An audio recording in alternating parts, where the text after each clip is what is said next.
ये बात तो हम सब जानते हैं कि एल्बर्ट आइंस्टाइन हिस्ट्री का सबसे बड़ा जीनियस था। इतना जीनियस कि वो अकेला ही हजारों साइंटिस्ट से ज्यादा दिमाग लड़ा सकता था।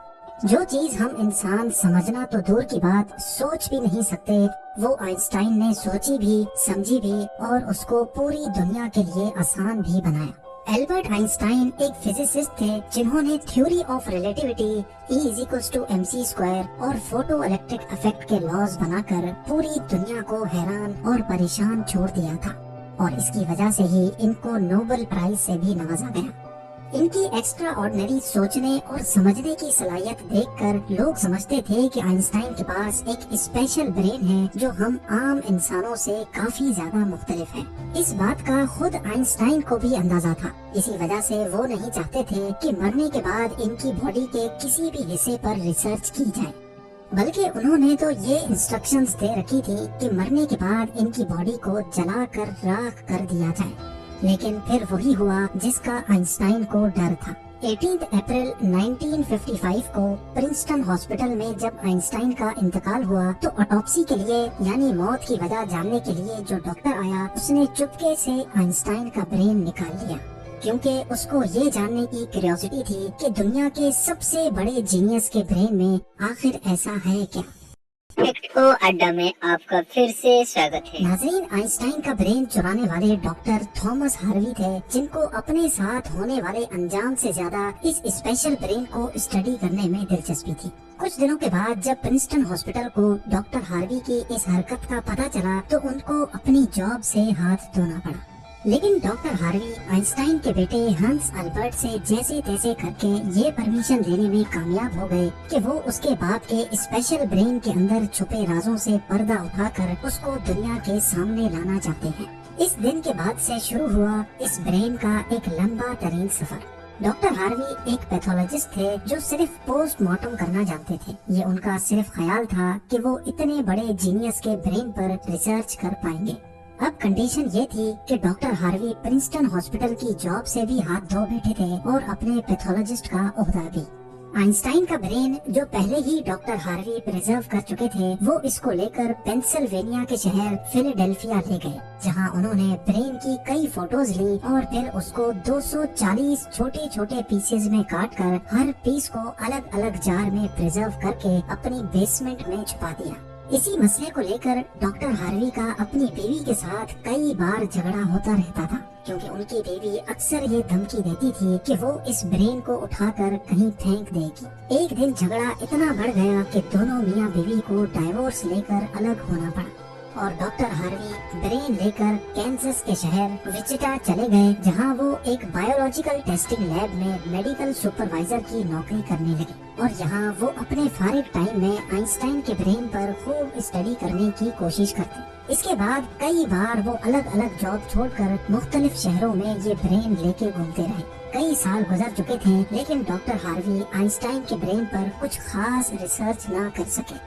उल्टा उनका मेडिकल लाइसेंस ही कैंसिल कर दिया गया और नौबत यहाँ तक आ गई कि उनको एक प्लास्टिक की फैक्ट्री में जॉब स्टार्ट करनी पड़ी। तभी उन्होंने पहली बार एक अच्छा फैसला किया कि वो इनके ब्रेन के अलग अलग हिस्सों को दुनिया भर के बेस्ट न्यूरोपैथोलॉजिस्ट के पास डिटेल्ड रिसर्च के लिए भेजेंगे। लिहाजा उन्होंने ऐसा ही किया। 1955 में ब्रेन चोरी होने के 30 सालों के बाद यानी 1985 में पहली बार आइंस्टाइन के ब्रेन पर एक स्टडी पब्लिश की गई। इसके बाद अगले 28 सालों तक इस जीनियस ब्रेन पर दुनिया भर के न्यूरोपैथोलॉजिस्ट ने कई स्टडीज पब्लिश की, जिनमें बताया गया कि आइंस्टाइन का ब्रेन आम इंसान के ब्रेन से काफी डिफरेंट था। सबसे बड़ा डिफरेंस ब्रेन के कॉर्पस कैलोसम नामी हिस्से में पाया गया। अब यहाँ ये जानना जरूरी है कि इंसानी ब्रेन दो अलग अलग हिस्सों में डिवाइडेड होता है। इंसान जो भी काम करता है वो ब्रेन के एक हिस्से में पहले प्रोसेस होता है और फिर ब्रेन हमारे जिस्म के उस हिस्से को सिग्नल देता है। लेफ्ट ब्रेन हमारे जिस्म के राइट हिस्सों को कंट्रोल करता है, जबकि राइट ब्रेन हमारे जिस्म के लेफ्ट हिस्से को कंट्रोल करता है। इसके अलावा 90% इंसानों का लेफ्ट ब्रेन बोलने, समझने, मैथमेटिकल कैलकुलेशंस और राइटिंग यानी लिखने के दौरान काम करता है, जबकि राइट ब्रेन के पास क्रिएटिविटी, शेप्स को पहचानने, आर्ट और म्यूजिकल स्किल्स की जिम्मेदारी होती है। अब आप भी ये सोच रहे होंगे कि इस सब में कॉर्पस कैलोसम का क्या काम है। फर्ज कर लें कि आप कीबोर्ड पर टाइपिंग कर रहे हैं या फिर मोबाइल फोन पर। इस दौरान हमारे दोनों हाथ टाइपिंग करने में बिजी हैं। कुछ अल्फाबेट्स हमारा सीधा हाथ टाइप कर रहा है तो कुछ उल्टा हाथ। टाइपिंग के दौरान आपके लेफ्ट हैंड से एक मिस्टेक हुई तो आपने फौरन अपना राइट हैंड इस्तेमाल करके उस मिस्टेक को इरेज किया। तो इसका मतलब ये हुआ कि जब हमारे राइट ब्रेन से मिस्टेक हुई तो उसने लेफ्ट ब्रेन को फौरन सिग्नल देकर वो मिस्टेक ठीक करवाई। ब्रेन के दोनों हिस्से आपस में जिस चीज के थ्रू कम्युनिकेट करते हैं उसको कॉर्पस कैलोसम कहा जाता है। और आइंस्टाइन का कॉर्पस कैलोसम आम इंसानों के मुकाबले में कुछ ज्यादा ही बड़ा था। यानी उनका लेफ्ट और राइट ब्रेन का आपस में बहुत स्ट्रॉन्ग कनेक्शन था, जिसकी वजह से आइंस्टाइन एक ही वक्त में काफी कॉम्प्लेक्स प्रॉब्लम्स और सिचुएशंस को इमेजिन कर सकते थे। कॉर्पस कैलोसम के बड़े होने के अलावा आइंस्टाइन के ब्रेन का पैटर्न भी आम इंसानों से काफी मुख्तलिफ था और रिसर्चर्स का मानना है कि इसकी वजह से ब्रेन में न्यूरॉन्स का फ्लो काफी बेहतर था।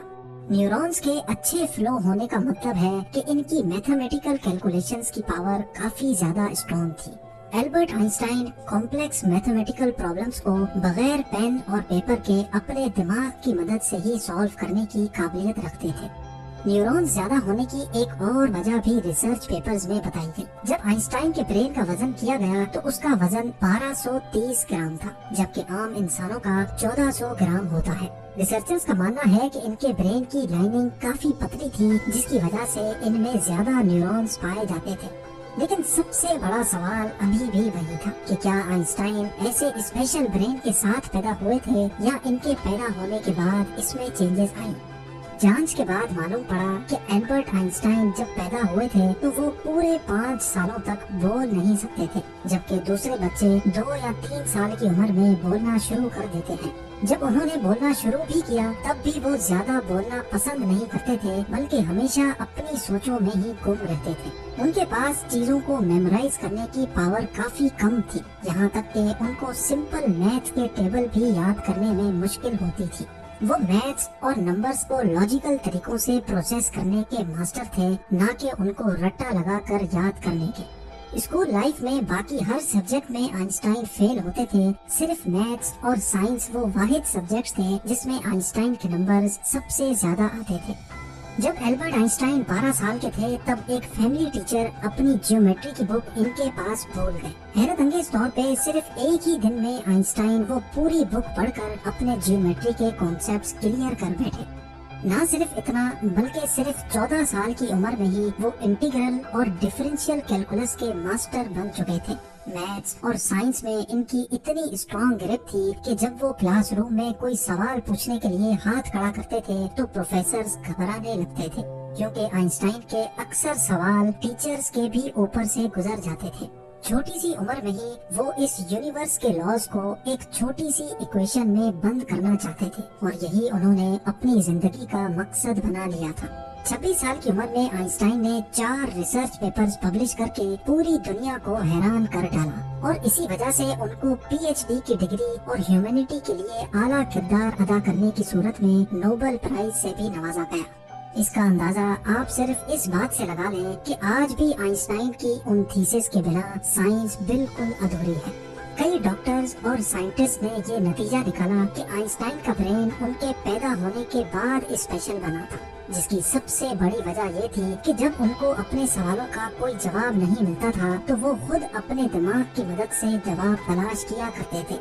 छोटी उम्र में ही ऐसा करने से इनका ब्रेन उसी हिसाब से डेवलप होता गया। आज भी आइंस्टाइन का ये एक्स्ट्रा ऑर्डिनरी ब्रेन अमेरिका में वाक़े द मटर म्यूजियम में मौजूद है, जिसको बड़ी हिफाजत से माइक्रोस्कोपिक फिल्म्स में प्रिजर्व करके रखा गया है।